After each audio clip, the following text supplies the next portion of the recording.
Perguntas. Boa noite, Marcelão. Boa noite, Guilherme. Eu vi que o Guilherme entrou.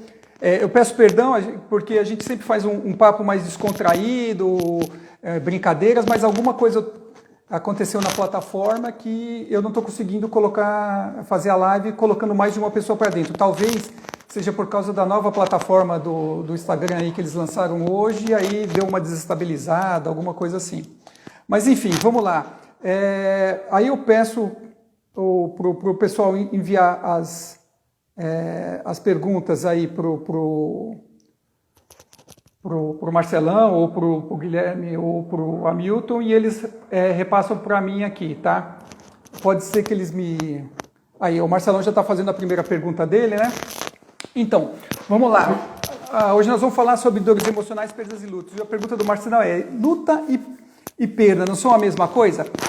Vamos lá, de uma forma mais global, né, a gente pode pensar em termos de perdas, colocar tudo nesse guarda-chuva, né, perda de qualquer coisa, sei lá, qualquer coisa que seja relevante, tipo o término de um ciclo, um objeto, animais, relacionamentos, separação, tudo.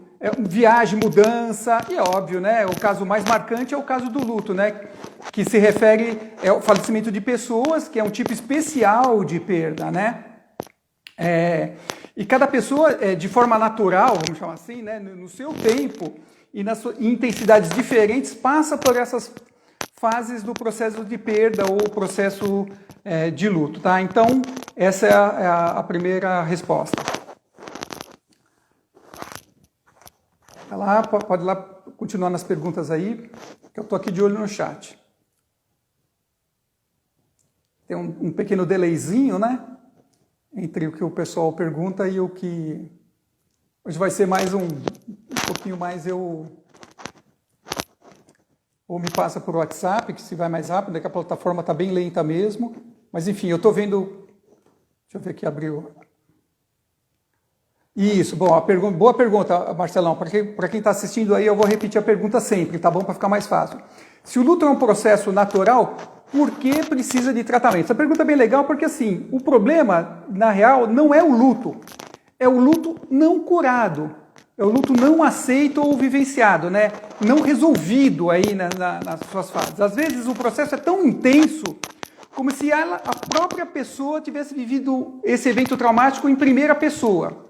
Então, a regra básica é mais ou menos o seguinte: quanto mais se importa com a pessoa, maior é o trauma. Quanto mais eu me importo com a outra pessoa, ou com aquele objeto perdido, né, maior é o trauma. Então, no caso de luto, né, não adianta fazer esse tratamento de luto recente, ou querer apressar a pessoa a pular fases, assim, querer empurrar um negócio goela abaixo, que não é assim que funciona, tá? A pessoa tem que passar... pela fase em que está. E para saber se ela está ou não presa em alguma fase, a gente precisa... tem que ter uma conversa inicial, tem que ter uma análise, tem que conversar com a pessoa, né?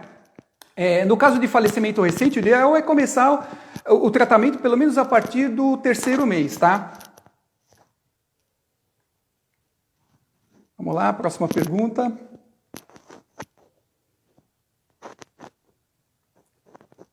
Vamos lá. Sei que tem um delay aí para perguntar. Isso. Vamos lá. Se quiser, para ir mais rápido, só me passa por WhatsApp. Eu vou ligar aqui o WhatsApp. Aqui. Isso, beleza. Maravilha. Vamos ver a pergunta aqui, ó. Então, vou lá.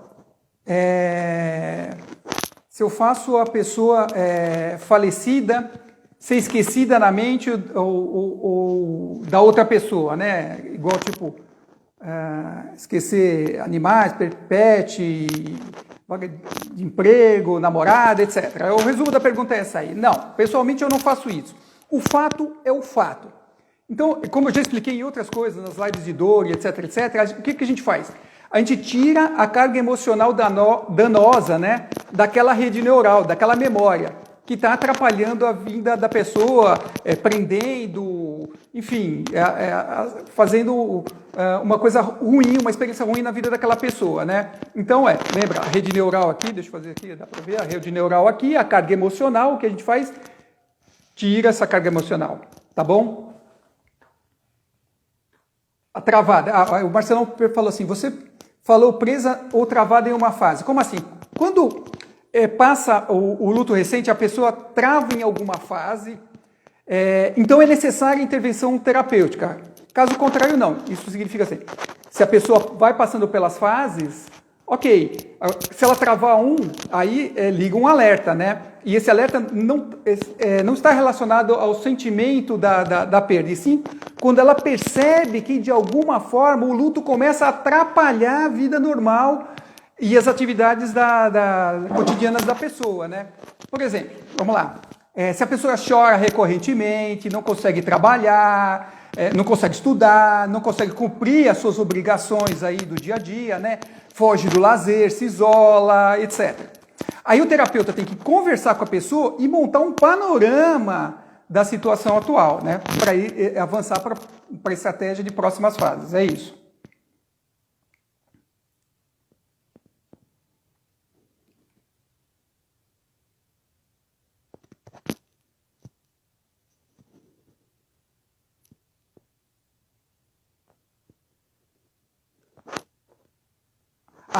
Legal, legal. Quais são as fases do luto, né? As etapas. Bom, beleza.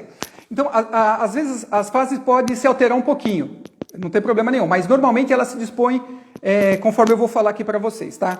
É natural passar por essas fases da forma normal, né? Vamos dizer assim, mais ou menos numa sequência, que a primeira é negação ou isolamento, né? Então, o que a pessoa não acredita? Ela nega, ela não acredita, ela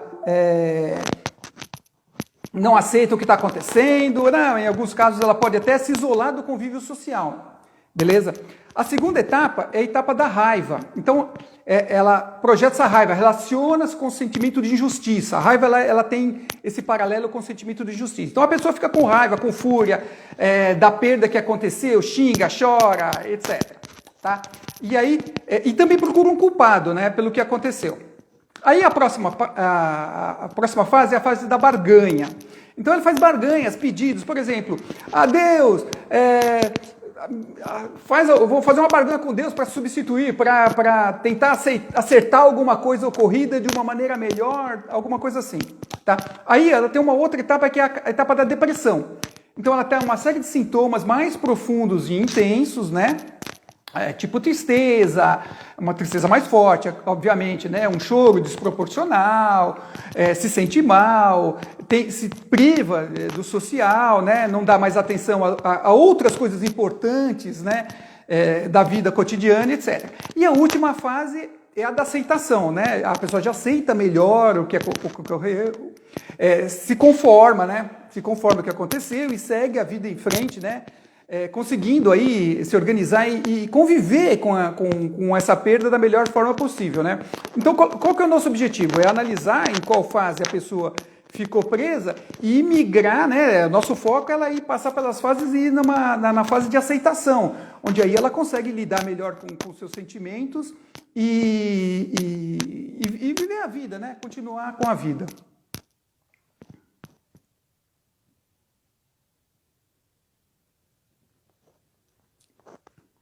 Beleza. Tem próxima pergunta aí, gente? Eu sei que é difícil colar aqui, vou escrever, né? Demora um pouquinho. Mas enquanto a próxima pergunta não vem, veio a pergunta aqui, eu ia fazer a propaganda. Vai ver as nossas outras lives lá no Treinamentes, tá bom? É bem legal as lives, a gente fala de um monte de outros assuntos. Mas vamos lá na pergunta. Tem tipos diferentes de luto? Tem sim. Tem duas escalas aí temporais, vamos chamar assim, né? O luto recente ou de curto prazo. Por exemplo, um falecimento recente. Às vezes a pessoa que está travada nessa fase precisa de um empurrãozinho, né? Para organizar suas ideias e se liberar, né? Por exemplo, outro dia recebi uma mensagem de um outro grupo que eu participo, a pessoa tinha acabado de perder o filho com uma pipa, né? Tem aquela linha de pipa, ela passou brincando com a pipa, passou de bicicleta, cortou o pescoço, e bom, a gente já sabe como é que foi, não vou entrar em detalhes, né? E aí a pessoa, uma pessoa conhecida dessa pessoa, que era a mãe do menino que perdeu, essa pessoa mandou uma mensagem para mim querendo que eu cuidasse dessa mãe, né? Eu falei, não, tudo bem, eu posso pedir algumas informações. Quando foi? Semana passada. Não vai ter, não vai. Nada que se fale no mundo vai poder confortar essa mãe, porque foi recente, foi agora, entendeu? Então esse é o luto recente, tá? E aí tem um outro tipo de luto que é o de luto longo prazo ou crônico, né? Por exemplo, um falecimento que ocorreu há muito tempo e a pessoa não conseguiu se libertar, né? Então ela fica presa numa daquelas fases que eu falei, né? Que mais? Geralmente tem sentimentos associados, né, que podem traumatizar a pessoa e ao longo do tempo influenciar todas as decisões que ela vai tomar, entendeu? Ou, no caso que tomou, né? Estamos falando atualmente, tomou. E tem que fazer, então, aí o quê? Uma regressão, focar nos eventos anteriores, buscar o porquê desse sentimento, o que aconteceu para ficar assim, etc. E depois, né, lidar com esse trauma, elucidando, equilibrando os sentimentos, ressignificando, mostrando outros aspectos e etc. Né? Então, eu tenho exemplos também de pessoas que perderam pai, mãe, etc., né, e que estão ali travados fixados, né? Travados talvez uma palavra muito forte, mas fixado mais ali e não consegue se libertar, né? É mais comum do que parece.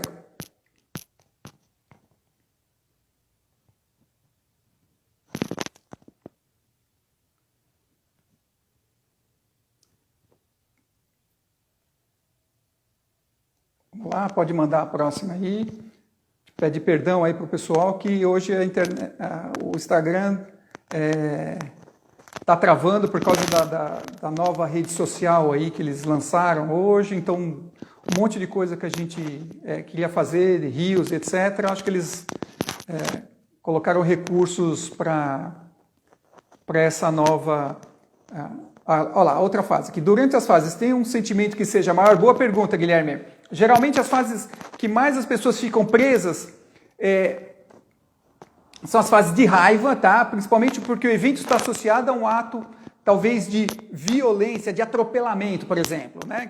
Que a pessoa não consegue superar a raiva, a injustiça pela perda, né? Do sentimento se retroalimentando pelo motivador, né?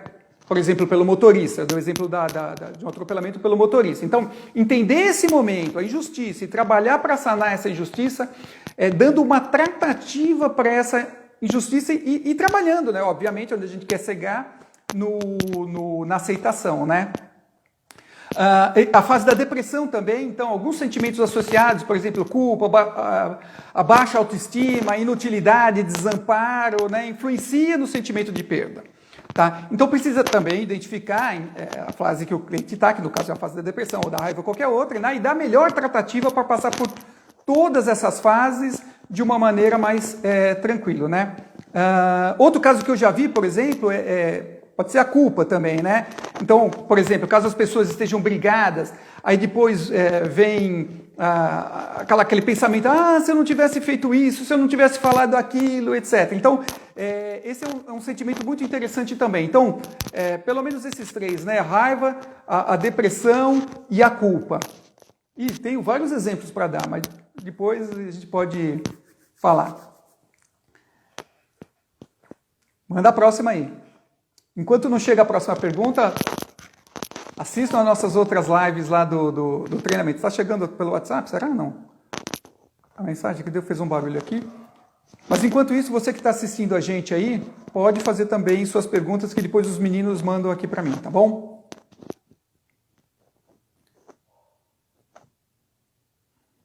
Opa, o Guilherme perguntou aqui, ó, se a pessoa pode se liberar na primeira sessão. Então a resposta é sempre depende. Não de mim, depende, que sou ou de mim ou do terapeuta que está cuidando, mas da própria pessoa, tá? Se a pessoa se libertar logo nas primeiras sessões, nas próximas sessões pode ser interessante tratar eventuais gatilhos, gatilhos que possam atrapalhar no futuro essa pessoa, né? Ela não voltar, não retornar para aquele momento traumático, tá? O luto, por exemplo, o luto é muito forte, né, em momentos festivos, no final de ano. Então, tem que avaliar o retorno dessa pessoa nesses momentos estratégicos, né? Por exemplo, antes do Natal. Sempre Natal é bem forte esse tipo de de gatilho, né? Então tem que trabalhar a aceitação, que a pessoa não está mais lá, não tem mais a companhia do ente querido, que a vida continua, blá blá blá. E trabalhar esses gatilhos que poderiam estar ali retomando ou ativando sentimentos indesejáveis, né? Através de sugestões, por exemplo, né? Sugestões de bem-estar, de segurança, relembrando os sentimentos e as coisas boas que aconteceram com a pessoa que se foi, colocando emoções boas, né, ali à tona, etc. Então, a resposta é depende.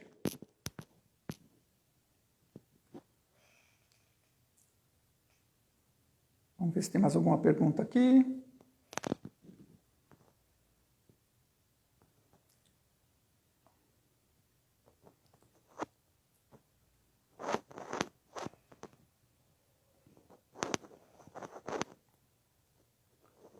Opa, uma perguntinha aqui. O que não fazer no tratamento de luto? Bom, uma coisa importante, em hipótese nenhuma, é fazer a pessoa alucinar, fazer algum tipo de alucinação ou encenar uma despedida do falecido.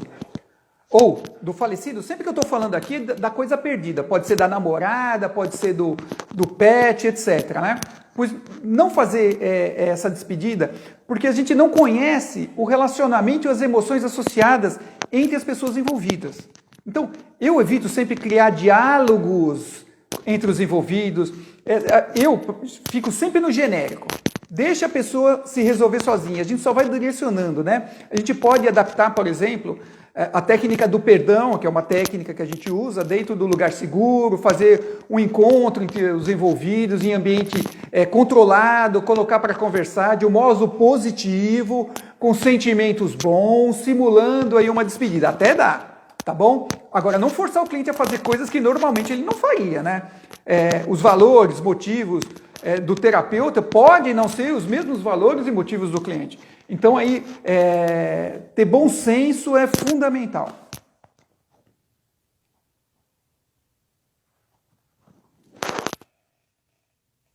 Vamos lá, vamos se tem alguma... Eu estou vendo bastante gente entrando e saindo da live, deve estar travando bastante a live, né? Opa, mais uma pergunta. Aspectos religiosos da pessoa podem ajudar no luto? Vamos lá. A gente evita colocar aspectos religiosos não controlados no processo de luto. Isso é uma boa prática, tá? As pessoas podem não gostar de misturar assuntos, né? Ou quebrar o aspecto de realidade na sessão. Despertar até a pessoa, ou despertar o fator crítico na pessoa, tá? E ela desperta porque despertou o fator crítico, né? Então, se a pessoa quiser componentes religiosos na hipnose, então avalie se você conhece a religião que você está tratando, né? Saber fazer e passar coisas confortáveis em fazer. Se eu não estou confortável em fazer, eu não vou fazer, entendeu? Se não for confortável para o meu cliente, também eu não vou fazer, tá? Então, idem para rituais. Rituais importa, ser de despedida, porque pode não estar no meu controle. Então, eu, como terapeuta, não vou fazer ritual ou qualquer outra coisa que possa comprometer a realidade do que eu estou fazendo ali, tá? Então, processos ritualizados, sejam crenças religiosas, sei lá, são muito fortes, tá? E se forem usadas, tem que ser usado com muita, muita parcimônia.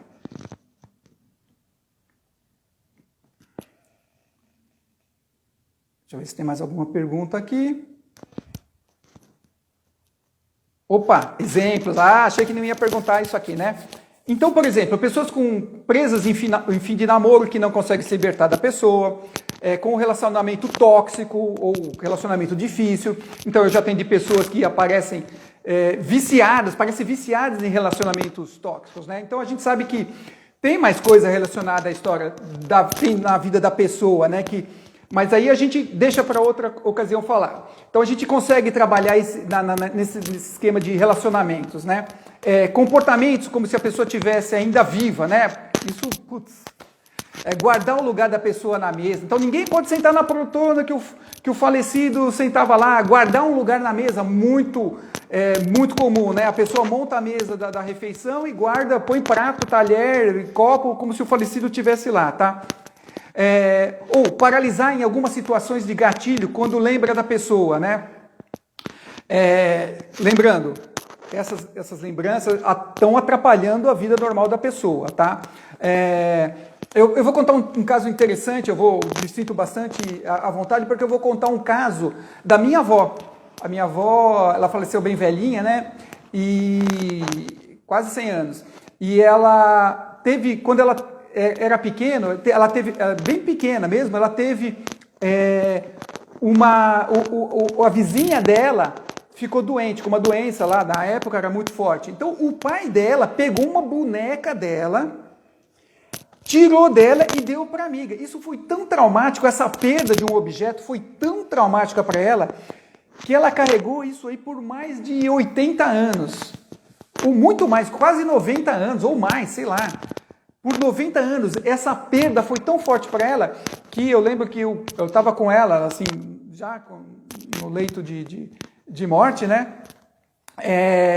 Assim, nos últimos momentos, eu estava lá presente com ela, e ela falava da tal da boneca. Então ela passou 80, 90 anos sem saber lidar de uma maneira correta desse luto, dessa perda da boneca. Então, não importa se é pessoa ou se é coisa, é a mesma coisa, tá bom? Vou contar um outro caso que eu achei interessante. Esse caso não é meu, é o caso do Hamilton, do enterro do cachorro. Entendeu? Que pena que ele não está aqui ao vivo para dar mais detalhes. Mas eu vou resumir porque eu achei super interessante. Porque o que aconteceu? A pessoa travou em uma das fases do luto porque ela perdeu o pet. E foi um negócio assim, parece que tinha um casamento envolvido, um negócio bem cabuloso. Aí o que o Hamilton fez? Ele fez a jornada do cachorro, né? Fez uma metáfora, né? Ele usou uma metáfora, se eu não me engano, ele atravessou com um barco, levou para o cemitério do cachorro, deixou lá no paraíso não do cemitério, do paraíso do cachorro, dos cachorros, dos pets, dos animais, tal. E voltou, e aí teve todo um enredo lá, que da metáfora, né? De conforto para essa pessoa, e aí essa pessoa, essa noiva casou e foi feliz para sempre. Então, são dois exemplos aí bem legais, né? Tem mais, mas enfim, vamos lá, vamos seguir em frente. Vê se tem mais pergunta aí para a gente fazer.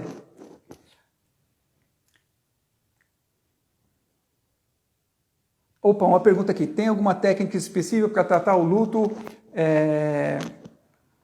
ou perda, né? Então, acho que a primeira coisa... o microfone está batendo no casaco, então eu vou fechar aqui, pronto. Está batendo no zíper, né? Então, acho que a primeira coisa é ter sensibilidade. Essa eu acho que é a primeira ferramenta, né? Se a perda de uma pessoa, ou animal, de um relacionamento, ou até mesmo de um objeto, é um sentimento da pessoa. O importante é verificar como ela se sente e se está indo na direção do estágio, na direção da aceitação, né? O limite de tudo que a gente faz na hipnose é a imaginação do terapeuta, né? Então pode-se trabalhar com metáforas que você quiser, ou que até mesmo criar uma na hora, pode trabalhar ponte para o futuro, adaptada. O importante é que eu falei o nome de algumas coisas que talvez o público, a pessoa que não conhece, que não está matriculada nesse assunto de hipnose, não conheça. Mas o importante, eu acho que é o seguinte, fazer tudo com congruência e com coerência, né? Então, às vezes a pessoa não percebe o que está fazendo e na parte da psicoeducação, né? Então, a pessoa não tem um comportamento X e na parte de psicoeducação a gente entra forte, né? Coloca luz naquele fato, né? Perguntando o que você acha na situação X, seu comportamento Y, se é certo, etc., se é razoável, se é sadio, e vai jogando luz, né? Então, a gente tem técnicas, obviamente, relacionadas à hipnose, mas aí também a gente tem forte a parte de psicoeducação. Por quê? Porque o conteúdo por trás da hipnose é psicoeducar a pessoa, né? Deixa eu ver aqui o que o Hamilton comentou aqui. Ele fez uma coisa. Carlos, recentemente eu atendi uma cliente que aparentemente não tinha nenhum problema relacionado ao luto. Porém, ela manifestava um sentimento de medo de perder os pais, isso desde criança. É verdade, é verdade. Deixa eu ver se tem mais alguma coisa. E aí foi interessante, trabalhou em reencontro dela com os pais, depois despedidos e foi libertado. Então, quando você tem a sensibilidade, né, você você consegue fazer esse tipo de encontro, de trabalhar em coisas. O que a gente não pode é forçar uma situação, entendeu? Por exemplo, eu estou atendendo uma pessoa que ela tem um pezinho lá atrás, o pai faleceu, ela tem um pé lá atrás com o pai, ela não soltou totalmente. Então tem algumas coisas que aconteceram na vida pregressa dela que estão prendendo ela com o pai. O pai faleceu, mas isso não quer dizer que liberou tudo, entendeu? Significa o quê? A gente tem que ir lá atrás também tratar essas coisas. Para passar por todas as fases, entender direito o que aconteceu, fazer com que seja livre, a pessoa seja liberta, ela aceite, se liberte de coisas, sentimentos e coisas que aconteceram no passado, entendeu? Então essa etapa de aceitação também não deixa de ser uma etapa de libertação.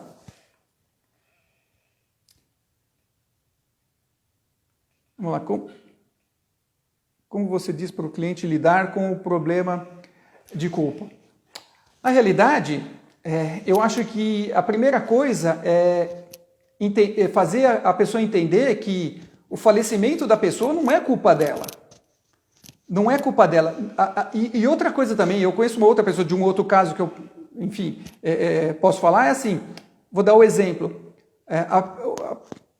Que o casal já estavam mais ou menos assim, né? Não estava lá, estava se relacionando, mas não estava num mar no relacionamento o melhor possível, e uma pessoa faleceu. Essa pessoa faleceu. E aí a pessoa se sente, no fundo, ela se sente culpada, por quê? Porque, poxa, como é que ele me deixou assim? Como é que... Então, um misto de raiva, de culpa, porque a gente não estava 100% bem, porque ele me deixou desse jeito, me deixou aí para tocar minha vida e arrumar as minhas situações aqui, e eu precisava do suporte dele. Então você tem que fazer a pessoa entender que, assim, não é culpa dela. Não é culpa dela que a pessoa faleceu. A gente tem que ter... Aí é uma parte muito mais de psicoeducação. Você tem que, com sensibilidade, colocar a luz na situação e levar a pessoa a falar assim, não foi culpa sua, o falecimento da pessoa não é culpa sua. Tem coisas que saem do nosso controle. Então, levar com muito tato e sensibilidade, colocar luz nessa situação. O que até onde as coisas são responsabilidade, a pessoa, eu não consigo controlar as situações, e às vezes a gente tem que aceitar que não consegue controlar a situação, um falecimento, uma perda de uma coisa, ou está fora do nosso controle, tem coisas que não revertem. Então, o que a gente tem que fazer é não focar no problema. Eu gosto sempre de falar assim, eu não gosto de focar no problema, porque quando eu vou repetir uma coisa que eu sempre falo para os alunos, assim, se você foca no mundo dos problemas, você só vai achar problema. Então a gente tem que focar no mundo da solução, porque no mundo das soluções tem a resolução das coisas. Então a gente tem que tirar a pessoa desse problema, não ficar debatendo em cima do problema, mas levar ela para esse mundo de soluções. Entendeu? É nesse mundo de solução que se resolve todas as coisas. Entendeu? Então, tirar o foco do problema, colocar a luz e levar para o mundo da solução. Então, essa minha estratégia é a estratégia que eu prefiro usar, né? Existem pessoas que usam outras estratégias, mas eu uso essa, tá? Vamos ver se tem mais alguma coisa aqui. Alguma pergunta? Aqui, ó. O Clever falou, conheço uma pessoa que fala só no presente e sobre o morto, mesmo eles tendo findado a sua vida há mais de 20 anos. Ela comenta que faz questão de imaginar que a pessoa está viajando. Exatamente. Exatamente isso, cara. Eu conheço, foi o que eu falei. Às vezes a pessoa põe o prato na mesa, ninguém pode sentar, põe a manta em cima da poltrona e ninguém pode sentar, porque a poltrona dele, ele está ali, a presença dele está ali, é como a pessoa sente, e no fundo, dentro da mente dela, ela sente a presença da pessoa, porque se ela acredita que a pessoa está sentada aqui no sofá, ela está sentada no sofá. Não importa, para ela tá. Então a gente tem que ter muito respeito, muito tato em lidar com isso. Vamos ver o que o Hamilton falou. Assim, a culpa pode estar relacionada à necessidade de perdão. Sim, claro. Trabalha o perdão e isso pode resolver. Sim, sim. É que nem eu falei lá, assim, uma das coisas que a gente faz é geralmente a etapa do perdão, entendeu? Para quê? Para liberar, né? A pessoa tem que se libertar de coisas que ficou. Então, A etapa do perdão, de colocar uma pessoa na frente do outro para conversar, etc., é um encontro. Só que a gente faz isso de uma maneira controlada. Eu comentei lá no começo da live de fazer isso de uma maneira, vamos chamar assim, descontrolada, ou fora do controle. Na realidade, nada está no controle. Assim, mas a questão é você manejar a situação para que seja harmônica. Essa é a sacada, entendeu? Não, eu vi aqui elogios aqui, pessoal, eu até agradeço aí, tá? O Guilherme falou de não lava as roupas, é verdade, tem um monte de comportamentos, né, que a pessoa tem, porque isso é um problema de comportamento. Eu estou acostumado sempre a fazer não sei o quê, colocar a mesa e ter a pessoa. Então, cara, já está no automático da pessoa, então a gente tem que sim trabalhar comportamentos, a gente tem que sim trabalhar os gatilhos que eu mencionei, a gente tem que sim trabalhar sentimentos, emoções e etc. Para tudo. O Marcelão está falando aqui, o perdão vale para a perda de um namorado. Eu atendi alguns meses atrás um relacionamento tóxico.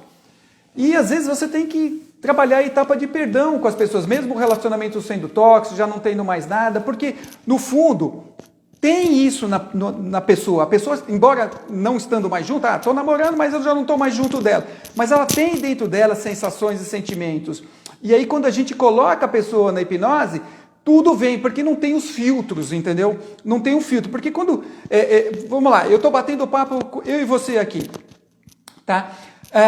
Quando você faz uma pergunta para mim, eu faço, porque passa por um monte de filtro, tanto os seus filtros quanto o meu, e volta com mais filtro para cá, entendeu? Mas quando eu coloco com a hipnose, a pessoa na hipnose, ela realmente, todos esses filtros dão uma amenizada, eles ficam ali suspensos. Espera um pouquinho aqui, filtro, a conversa é mais franca, entendeu?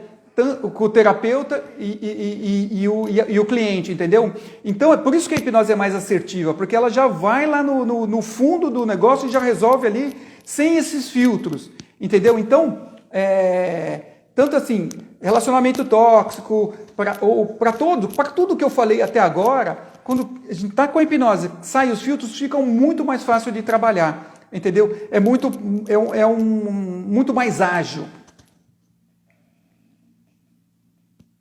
Vamos ver se tem mais alguma coisa aqui. Eu vou fazer a pessoa odiar a pessoa que abandonou a ajuda? Não. Não, porque o que acontece, né? Vamos lá. A gente tem que ter um conceito claro de que é fato. O fato, ele é imutável. Tá o fato lá, ele aconteceu. O que tem e tem o sentimento associado àquele fato. Desculpa. Se eu tiro um tipo de sentimento e coloco outros tipos de sentimento, que lógica tem nisso? Vamos pensar de uma maneira lógica. Tem lógica eu tirar um sentimento ruim para colocar um outro sentimento ruim? Não tem sentimento ruim. O que a gente faz é neutralizar. Porque aí com o sentimento neutralizado, a pessoa vive a vida dela. Aquilo não passa mais a incomodar a pessoa. A gente tem que trabalhar de forma inteligente.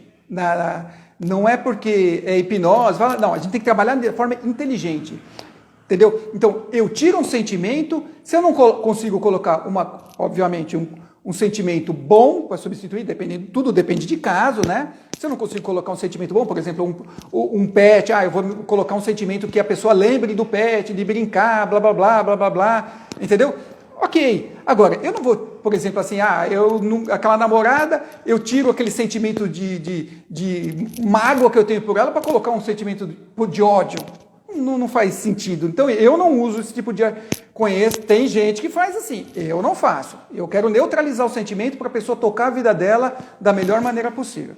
Tinha alguma coisa que estava aqui para trás aqui, é muito difícil ter uma pessoa... Alguém fez um comentário aqui, é muito difícil ver uma pessoa a partir e não ter dado o adeus final. Sim, é verdade. Fica um vazio e uma necessidade de suprir essa dor. Talvez a hipnose ajude a resgatar esse adeus. Sim, fazendo isso... Eu tenho um problema de visão aqui, eu não enxergo direito quem está aqui, mas quem perguntou. Mas fazendo isso de forma tranquila, coerente e equilibrada, tudo funciona. O que não pode fazer é mais ou menos.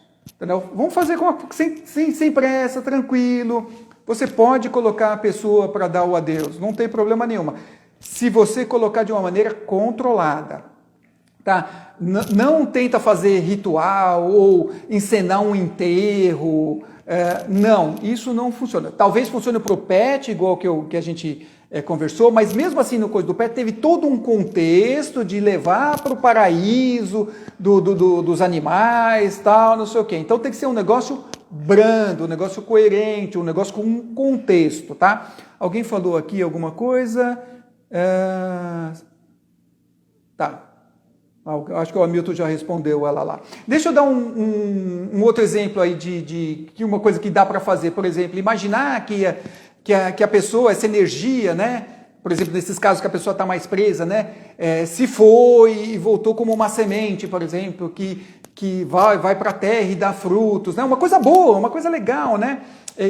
Que todas as experiências que ela viveu retornaram para o universo e fica armazenada na mente da outra pessoa, da pessoa que ficou, né?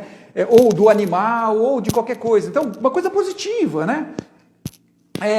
Dá exemplo de árvores, coisas frondosas, que cresce, que expande, que espalha, blá blá blá, para todos os lados, que dá sombra, que protege, que isso, que aquilo, né? Então tem que tirar um contexto de tristeza e contar um contexto de alegria, de contentamento, de que, ok, né, de dar aquele, né? E transformar aquela coisa que é ruim, não importa qual seja, né? E em uma coisa boa. Não é que falar assim, vou ver o lado bom das coisas. Não, não é isso. Mas é trazer essa sensação, essa coisa boa, né? De que, ok, partiu para uma coisa melhor e vai estar com Deus e vai estar... Mas não de uma maneira piegas, né? Não é um negócio assim, partiu, foi com Deus. Não, não. Contextualizar, fazer uma história bonita, um encerramento bonito, né? E aí que eu digo, de novo, a imaginação do terapeuta é que é o limite da terapia. Tá? Na hipnose, quem manda é a imaginação do terapeuta. Se a pessoa tem muita imaginação, se a pessoa consegue ter essa capacidade de criar histórias, de criar contextos, tanto melhor para o cliente, né? A gente tem, óbvio, tem metáforas prontas para isso, né? Fazer aquela que é bom para luto de animais, né? Fazer a pessoa imaginar que tem um armário com gavetas, então você tem a gaveta do luto dos animais, você tira da gaveta do luto, coloca na gaveta da nostalgia, né? Tira do luto, da gaveta do luto, tira o animal, coloca numa gaveta da nostalgia, de sentimentos bons. Você pode inventar o que você, no fundo, do que você quiser, né? Basicamente é isso. A imaginação do terapeuta é o que vai reger aí a toada. Mas o importante de tudo é o que eu falei, é tirar daquelas fases, independente de qual fase tá. Se tiver mais pergunta aí, enquanto eu estou enrolando aqui para ver se tem mais alguma pergunta.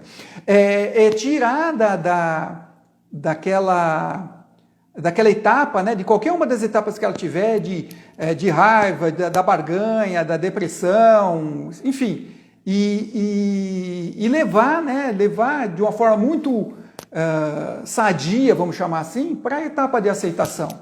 Porque no fundo a gente não vai conseguir fazer nada. A gente como não tem como fazer o pet voltar, não tem como fazer a boneca da minha avó voltar, não tem como fazer o pai da outra morrer, não tem como fazer o relacionamento que era ruim ficar bom. Não. Foi um fato, já aconteceu. O que a gente tem que fazer é dar uma nova interpretação, um novo significado bom, significado sadio, para a pessoa realmente, sabe, se aliviar e tocar sua vida da melhor maneira possível. Então, para isso, a hipnose é uma ferramenta bem legal, muito assertiva para esse tipo de coisa, né? E, obviamente, aí cada terapeuta vai usar a sua técnica. Eu dei um ambiente geral, né? Mas lembrar que a gente tem que prestar atenção em todas as coisas, recapitulando aqui tudo, né? Lembrar que a gente tem trabalhar várias coisas, né? O aspecto de passar das fases, gatilhos, eventos que estão prendendo, ressignificação, nada está descartado. Inclusive trabalhar vários níveis. Eu gosto de trabalhar vários níveis. Então eu tenho o nível da irrigação, tenho o nível de como as coisas estão dentro da cabeça da pessoa, né? Que são níveis simbólicos, que é um outro jeito de armazenamento, e aí tem as maneiras mais metafóricas, vamos chamar assim. Então, eu acho que assim, trabalhando níveis diferentes de como as coisas se organizam na cabeça da pessoa, no cérebro, não na cabeça, é no cérebro mesmo da pessoa, trabalhando diferentes níveis de cognição, você tem consegue ir mais profundo e ser mais assertivo. Apareceu um monte de coisa aqui, o pessoal falando, vamos ver aqui, o mestre Cleverson está falando aqui, a culpa é das estrelas, toda dor deve ser sentida. Exatamente, exatamente. Não chegar e falar, ser complacente, né? É que eu falei, não, olha, é assim mesmo. Não é assim, a gente tem que ter sensibilidade. Se a pessoa, no meio do processo, vai xingar, que xingue. Se vai brigar, que brigue. Se vai chorar, que chore muito. Se vai esbravejar, esbraveje. O negócio terminou aquele negócio aqui, vamos avançar de fase. Entendeu? Não é colocar uma pedra em cima do negócio e não existe. Não é assim que funciona, porque uma pedra colocada em cima de um sentimento, eu estou colocando ela mais, escondendo mais ainda, deixando mais profundo. Não é assim que funciona. Tem que pegar isso aqui e levar para cima, viver aquela emoção, sentir aquela emoção, passou daqui para... a gente tem um foco muito... claro, que é a etapa de aceitação, entendeu? Nós temos que chegar lá. Então, para chegar lá, eu tenho que passar independente de ver em qual fase que está, mas mirar lá no alvo. Eu tenho que ir para o alvo e aceitar. E viver essa emoção é importante e é libertadora. Vamos ver aqui mais alguma coisa aqui. O ponto inicial a ser buscado é identificar do cliente o que ele quer, claro. A partir dessa informação, podemos ajustar as técnicas dentro do que se espera. Sim, isso a gente faz aonde? Na etapa de conversar com o cliente, né? Na etapa que eu estou preenchendo as fichas, que eu estou pegando os dados do cliente, pegando as informações do cliente, fazendo ali aquela parte de avaliação, onde a gente já faz a psicoeducação, aquela primeira...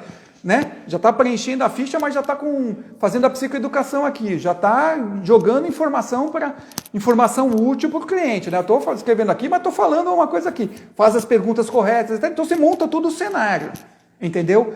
E tem que ter, obviamente, alinhar a expectativa. Agora, a gente tem que alinhar a expectativa real, né? Para não acontecer tipo a coisa assim.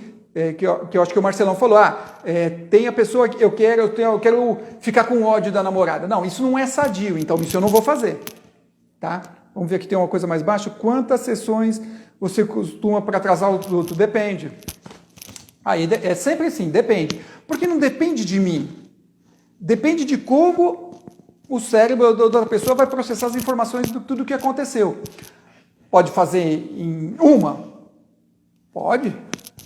Pode, é uma coisa mais branda, só faltou aquele empurrãozinho? Pode ser que funcione, pode ser em 2, pode ser em 3. Tudo depende de como a outra pessoa, o cliente responde ao que está acontecendo. Então, na hipnose, a gente tem que calibrar todo o que a gente está fazendo, entendeu? Então, está na mão do cliente, não está na minha mão. Eu só sou facilitador, eu tenho as técnicas, eu sei para onde ir, agora quem vai é ele, né? Porque, por exemplo, se a gente... todo mundo tem o Waze no carro. Então, se o Waze está mandando, vai para essa rua, se você vai para outra, ele não consegue chegar e falar assim, vem para cá, virar a direção do seu carro. Não existe isso. Então, o que acontece a gente direciona, mas é a pessoa que vai.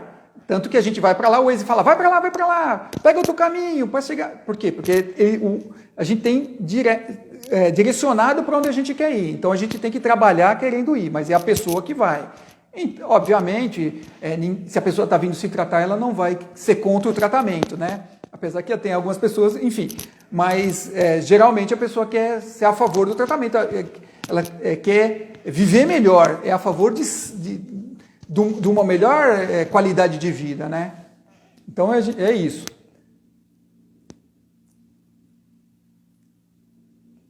Vamos ver se tem mais alguma pergunta aqui.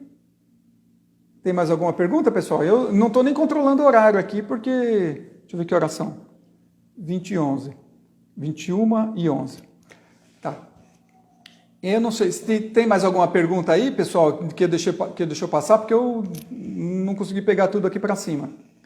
Se tem mais alguma pergunta, Marcelão, Hamilton, obrigado, Guilherme. Eu acho que é isso aí.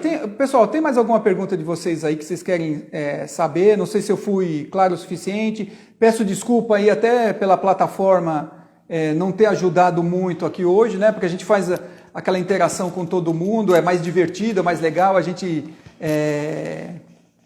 brinca, sacaneia, etc., né? Mas hoje não deu para fazer, talvez porque o Instagram lá lançou outra plataforma deles, né? Então os caras devem estar jogando todo o servidor para lá. Mas enfim, é o que tem para hoje. Eu espero que, se não tiver mais nenhuma pergunta, eu espero que seja... eu espero ter sido, né, bem claro, bem didático, aí o mais possível que for possível, né? E assim, não só eu, mas todos os outros componentes do projeto Treinamentos também estão aí à disposição, né? O Marcelão mandou assim, chama os participantes, quem sabe entra. Não sei se, de repente, se eu chamar aqui, trava a live que nem estava travando, se trava de novo, né? Teve uma pergunta, eu tive um pouco de resistência no começo, mas depois desengatei. Valeu super a pena. É isso aí, é assim, é exatamente isso. A gente, às vezes, tem um pouquinho de resistência, a própria hipnose, né? Que é o que a gente tenta desmistificar. Tenta não, a gente desmistifica, a gente fala a real de uma maneira bem certa aqui, põe os pingos nos is, né? E sempre, às vezes, no começo, às vezes as pessoas têm um pouco de resistência, mas a gente está aí porque justamente a gente desmistificar e fazer as pessoas se sentirem melhor e ter aí uma qualidade de vida melhor, né? Bom, eu acho que já está dando uma hora aqui, senão a live depois não sobe, eu vou encerrar aqui. Tendo perguntas, pessoal, pode mandar, tá bom? Para mim ou para qualquer um dos grupos treinamentos aí, a gente vai com o maior prazer responder, ajudar vocês, tá bom? Então é isso aí, gente. Obrigado, até a próxima. Peço desculpa mais uma vez de a gente não ter conseguido colocar todo mundo aí no ar por causa do problema na plataforma, mas a gente conseguiu pelo menos passar o recado aí e a gente está à disposição, tá bom? É só entrar em contato com a gente. Um abração, pessoal. Tchau, tchau.